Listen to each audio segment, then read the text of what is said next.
Back to maths with Manisha. I hope all of you are doing very well. Last video के अंदर हम लोगों ने इस एक्सरसाइज के क्वेश्चन नंबर 4 और 5 को कंप्लीट किया था और आज हम लोग इस एक्सरसाइज को कंप्लीट करने वाले हैं क्वेश्चन नंबर 6 और 7 के साथ। तो देखते हैं जरा, हमें क्वेश्चन नंबर 6 और 7 के पहले एक थ्योरम भी दी हुई है, उस थ्योरम को पढ़ते हैं। मैंने आपको ये थ्योरम पहले भी समझाई है, फंडामेंटल थ्योरम ऑफ अरिथमेटिक। क्या कहती है ये कि हर एक कंपोजिट नंबर को हम प्राइम फैक्टर्स के फॉर्म में लिख सकते हैं और उसका जो प्राइम फैक्टराइजेशन होगा वो यूनिक हो। ये हमने पहले भी पढ़ रखा है। Every composite number can be expressed factorised as a product of prime number and this factorisation is unique apart from the order in which the prime factor occur. मतलब हमेशा हमारा जो प्राइम फैक्टराइजेशन होगा वो कैसा होगा? Factorization is always unique. हर बार हर नंबर का प्राइम फैक्टराइजेशन का पैटर्न जो होगा वो क्या होगा? अलग होगा। जरा क्वेश्चन को देखते हैं हम। क्वेश्चन नंबर 6 हमें इसी के बेसिस पर दे रखा है। Explain why 7 into 11 into 13 plus 13 and 7 into 6 into 5 into 4 into 3 into 2 into 1 plus 5 are composite number. हमें बताना है कि जो दो पैटर्न्स हमें देकर रखे हैं ये कंपोजिट नंबर क्यों है। तो जरा स्टार्ट करते हैं हम लोग 7 इंटू 11 इंटू 13 से। 7 इंटू 11 इंटू 13 प्लस 13। अगर मैं एक चीज कहूँ तो क्या ये एक टर्म है और ये एक टर्म है? तो हाँ बिल्कुल। तो क्या इन दोनों टर्म्स के अंदर से मैं 13 कॉमन ले सकती हूँ? हाँ बिल्कुल ले सकती हूँ। तो अंदर क्या हो जाएगा? 7 इंटू 11 इंटू 1 प्लस 1। करेक्ट। यहाँ से भी 13 कॉमन चला गया और यहाँ से भी 13 कॉमन चला गया, तो यहाँ क्या बचा? 1 बचा। नाउ 13 7 इंटू 11 कितना हो जाएगा? 77 एंड 77 इंटू 1 भी कितना हो जाएगा? 77 प्लस 1। नाउ आगे देखते हैं। 13 इंटू 78। क्या मैं 78 का प्राइम फैक्टराइजेशन अगर करती हूँ तो मुझे क्या मिलेगा? 2 3 जा 6, 2 9 जा 18। फिर ये 3 से जाएगा, 3 1 जा 3, 3 3 जा 9, 13 1 जा 13। तो अगर मैं यहाँ पर ऐसे लिखूं 13 into 2 into 3 into 13।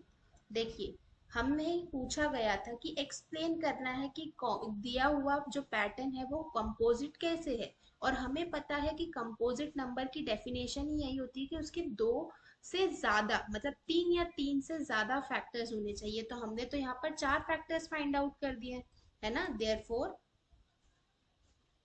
Therefore it is a composite number. It is a composite number.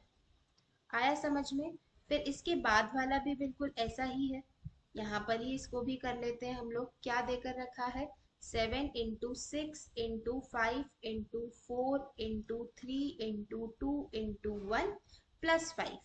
अभी जैसे मैंने कहा था ये हमारी एक टर्म हो जाएगी, दूसरी टर्म हमारी 5 हो जाएगी, है ना। तो यहाँ से भी मैं क्या करूंगी? अगेन 5 कॉमन ले लूंगी। तो यहाँ क्या बचेगा? 7 इंटू 6। अब यहाँ से 5 चला गया तो 1 बचेगा, into 4 into 3 into 2 into 1 plus 1। यहाँ से भी चला गया। नाउ चेक करते हैं जरा। 5 7 6 जा 42 इंटू 4 3 जा 12 12 2 जा 24 प्लस 1। नाउ 42 इंटू 24 करेंगे तो कितना होगा हमारा? चेक करते हैं हम लोग। 42 इंटू 24। 4 2 जा 8, 4 4 जा 16, 2 2 जा 4, 4 2 जा 8, 8 0 1 8 9 10, 1008 प्लस 1।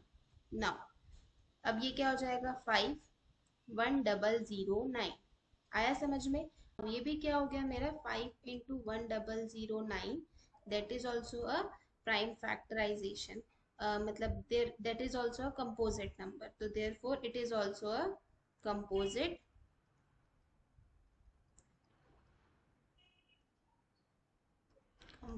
नंबर। आई होप ये क्वेश्चन आप लोगों को समझ में आया होगा और हम लोग नेक्स्ट क्वेश्चन की तरफ बढ़ते हैं। नाउ क्वेश्चन नंबर 7 हमें क्या देकर रखा है जरा देखते हैं। There is a circular path around a sports field. Sonia take 18 minutes to drive one round of the field while Ravi takes 12 minutes for the same. Suppose they both start at the same point at the same time and go in the same direction. After how many minutes will they meet again at a starting point? मतलब दो बच्चे हैं, सोनिया और रवि, एक ground पर running कर रहे हैं सर्कुलर पाथ में। सोनिया उसको कवर करने में 18 मिनट्स लेती है, रवि उसको कवर करने में 12 मिनट्स लेता है। नाउ वो दोनों सपोज कीजिए कि सेम पॉइंट सेम टाइम और सेम डायरेक्शन में रनिंग कर रहे हैं, तो आपको बताना है कि वो कितने मिनिमम टाइम के अंदर एक स्टार्टिंग पॉइंट पर वापस पहुंचेंगे, वापस मिलेंगे। ठीक है, तो अब हमने क्या बोला, मिनिमम, मिनिमम लो, लो से हम कहाँ जाते हैं, लोवेस्ट कॉमन मल्टीपल, मतलब एलसीएम की तरफ। तो यहाँ पर भी हम क्या लेंगे, दोनों नंबर्स का एलसीएम लेंगे। नाउ 18 का एलसीएम कितना हो जाएगा मेरा, 18 का एलसीएम मेरा हो जाएगा 2 9 जा 18, 3 3 जा 9 एंड 3 1 जा 3। वहीं 12 का मेरा एलसीएम कितना हो जाएगा, 2 6 जा 12, 2 3 जा 6, 3 1 जा 3। 18 का हो गया 2 इंटू 3 इंटू 3 एंड 12 का हो गया 2 into 2 into 3। Lowest common multiple, 2 की हाईएस्ट पावर क्या है, 1, तो 2 इंटू 3 इंटू 3 इंटू 2। देखो जरा, 2 का 2 से मल्टीप्लाई करेंगे 4, 3 को 3 से मल्टीप्लाई किया 9, मतलब 4 9 जा 30। 6 मिनट के अंदर वो दोनों सेम पॉइंट के ऊपर मिलेंगे। आया समझ में? और यहाँ पर हमारी ये एक्सरसाइज जो है कंप्लीट होती है। आई होप आप सभी को ये बहुत ही अच्छे से क्लियर हुई होगी। नेक्स्ट एक्सरसाइज हम जल्दी ही अपलोड करेंगे। Thank you so much. Like share and subscribe जरूर कीजिएगा।